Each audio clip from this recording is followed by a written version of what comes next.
At www.spreaker.com, create your own radio show and find thousands of exclusive radio channels.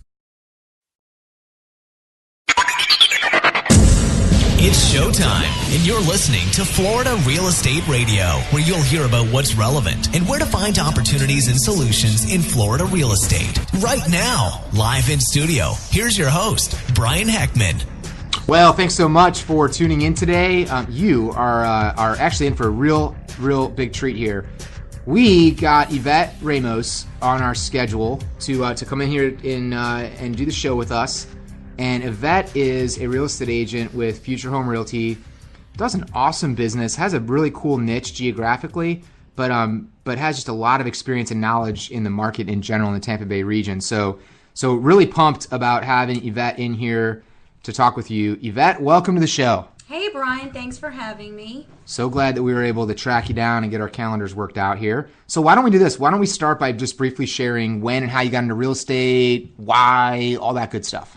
Well, it's kind of, to me, a funny story. I really started just to buy, sell, and invest in real estate on my own, my husband and I, for about 2 years. And I enjoyed it so much that I decided, well, why aren't I helping other people do this? So that's what I've been doing for the last 8 years. Perfect. And so that's all in the Tampa Bay area too, right? Correct. Okay, cool. So 8 years. Awesome. And then you've been with Future Home for how long?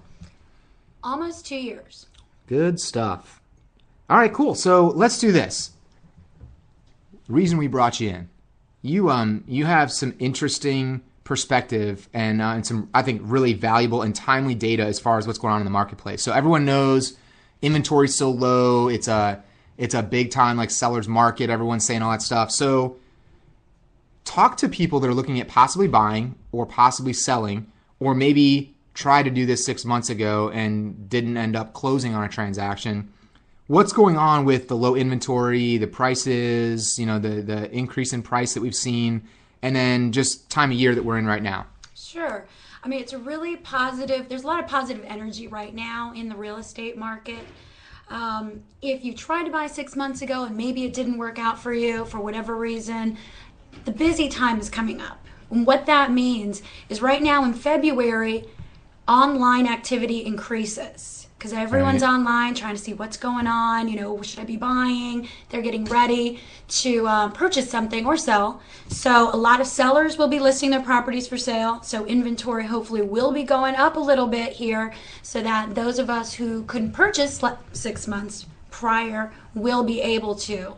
So question, so you say February online activity picks up. Is that like every year? It's just like that's what we see, just like people get through the holidays, they get through the Super Bowl, and then it's like, okay, time to like get back to the grind? That is absolutely it, yep. I wish I had a job where I could take off the holidays and then the whole month of January and just chill. Like, that would be so awesome, but we see it every year. It's like after the Super Bowl is like the magic, that's like it. I don't know why that is, but all of a sudden like things just pop. So it's interesting to hear statistically online activity picks up. I didn't know that. Yeah, absolutely. Very cool. So, and then this whole busy season concept. So that brings us into, really like spring season is what you're saying. So that's typically when we see what you're saying is a lot of activity here in the Tampa Bay region. Yes, that's when most people are starting to look and purchase.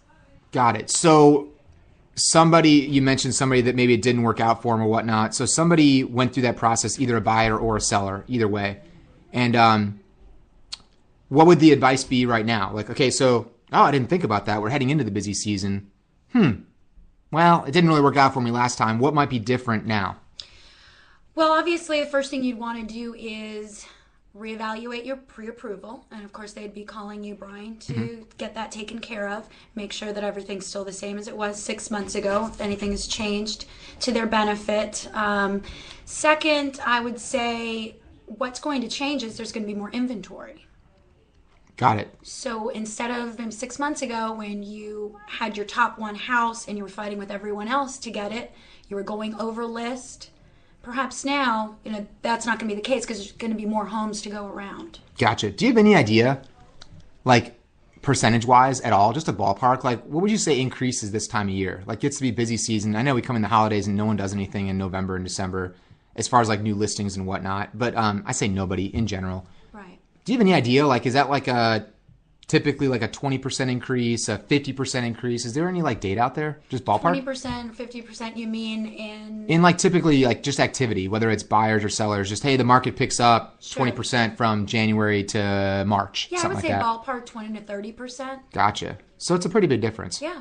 Because I know right now we see a lot of people that are trying to buy a house and they get really frustrated because they put in 10 different offers on 10 different places above asking price and they're not getting a transaction. So they're like, you know what? I'm just going to go rent and sign a lease because I thought I had 6 months before my lease expired to find something. I haven't found something, so forget it. I'm just going to go rent again. Right. And what I usually suggest, because it is very frustrating and, you know, it's not their fault. This is happening to a lot of people right now.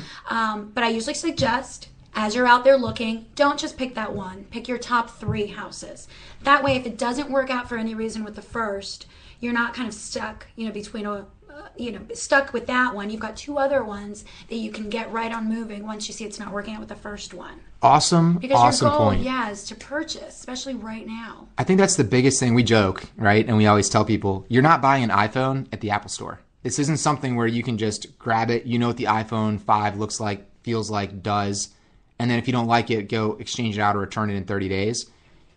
It's the emotion behind, this is where I'm going to live, this is where I'm going to raise my family, this is where ... And so we always tell people, kind of jokingly, but it's that big, nasty C word of compromise.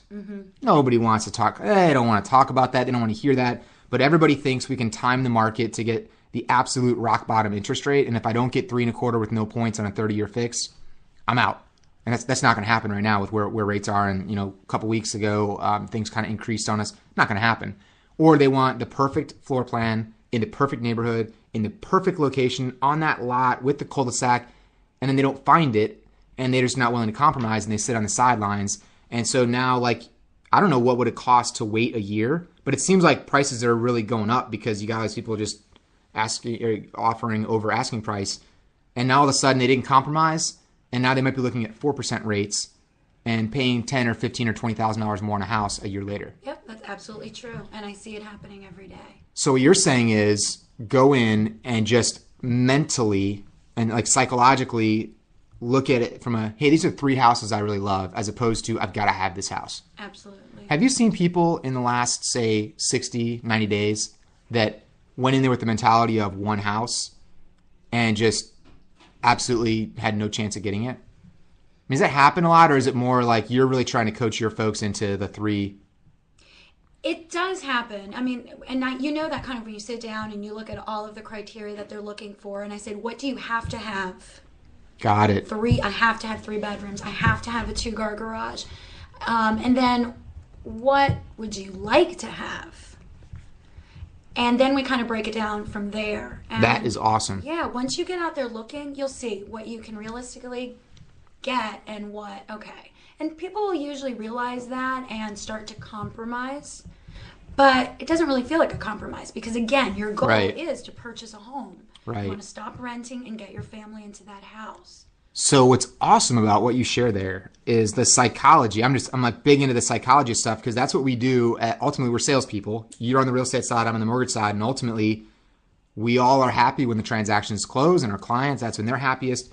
And it's understanding. So for you on the listing side, sellers, it's super important. People don't realize this. It's super important for a seller to have a real estate agent like you that understands the psychology of buyers, that they want that 1 or 2 things. So this must have, well, I think it's crucial for them to have this discussion with the real estate agent when they're buying a house, but also on the selling side to realize this is the same kind of psychological activity, whether we know it or not. This is what buyers are going through.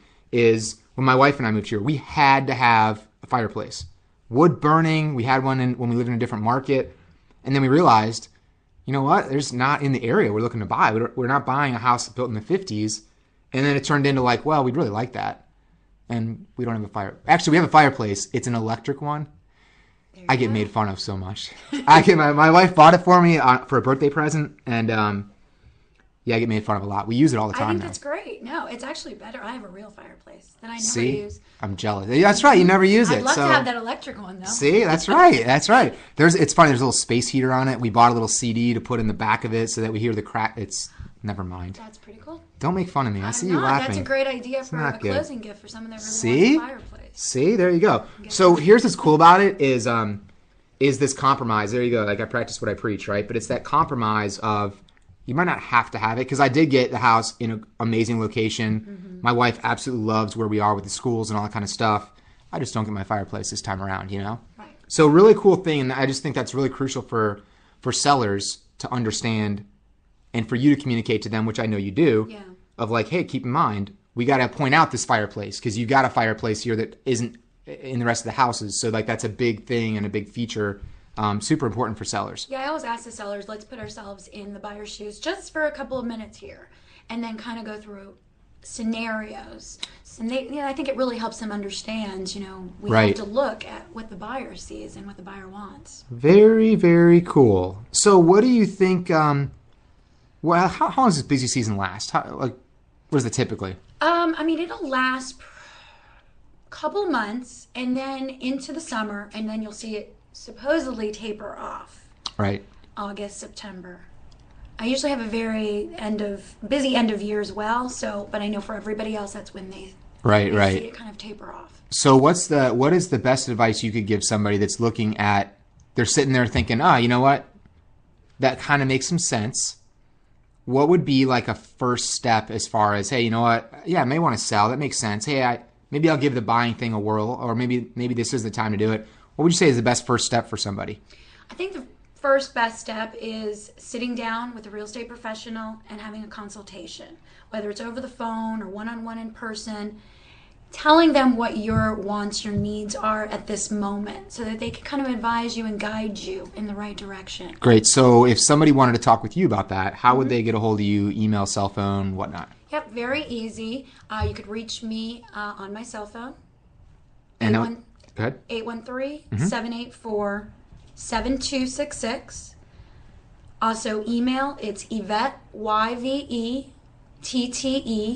at find, FIND, my, MY, TampaHome.com. Perfect. Great, because that would be super valuable. And I know you're laid back. I know you, so it's different. People don't want to necessarily go in and then all of a sudden be thinking that, oh my gosh, now they want to get out with me on Saturday. I know you're great on the front end, just doing that consult with them. Absolutely. Our goal, my team's goal, is to help people realize their real estate goals. So if you're not willing, you don't want to buy today, that's okay. I still think it's important for you to get in touch with me or any other real estate professional and plan for the future so you can have, be your guide to achieve your goals. Got it. Awesome. So let's do this. We're kind of running short on time, so we'll kind of get wrapped up here. But I would love to have you come back and talk about geographically some of the areas that you focus in, because I think that's just such an awesome niche, such a red hot area too, that I think would be super, super valuable for our listeners in the Tampa Bay area. Would love to have you talk about that sometime. I would love to. Dynamo. Well, thanks so much for being here, Yvette. A lot of fun. We definitely got to get that scheduled in on the calendars again sometime soon. And thank you out there for listening to Florida Real Estate Radio, where you'll hear about what's relevant and where to find opportunities and solutions in Florida real estate right now. I'm your host, Brian Heckman, here with Yvette Ramos. Remember that we're all in this together, so let's grow together. Have a great day.